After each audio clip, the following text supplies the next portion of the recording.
Nous et ceux de notre entourage avons un élément dans notre ADN et notre génome placé là sans que nous le sachions. Ah oui, placé par qui? Justement, c'est la question du jour.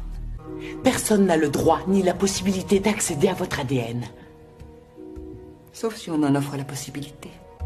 Quand j'étais petite, j'ai été vaccinée contre la variole. Et je suis sûre qu'il en a été de même pour vous, puisque c'était obligatoire à l'époque. Si vous êtes en train de dire que dans cette injection, il n'y avait pas qu'un simple vaccin, ce serait une violation sans précédent de la confiance publique.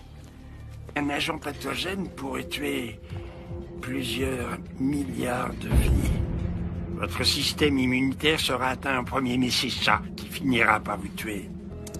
Je suis sûr qu'il est dur pour Monsieur Tout-le-Monde de comprendre. Alors, qu'est-ce qu'on peut redouter? Quelle ampleur et quelle portée, Dr. Ruben? Ce sera d'une ampleur inimaginable et d'une portée qui deviendra très vite mondiale. Une maladie contagieuse à grande échelle. Pas une seule maladie, mais une variété de maladies. Si ce n'est pas la grippe qui vous tue, alors ce sera autre chose. Vous comparez cela à un sida qui serait fulgurant, sans qu'on puisse le détecter. Nos systèmes immunitaires seront décimés par une même modification de tous nos génomes. Vous avez la mine de quelqu'un de malade.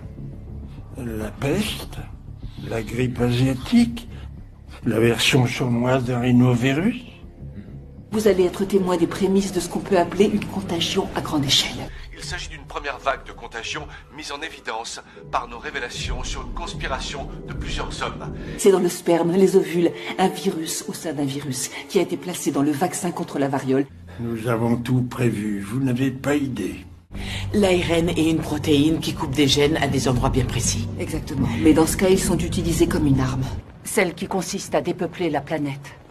À tuer tout le monde, sauf ceux qui l'aura choisi. En modifiant l'ADN de chacun.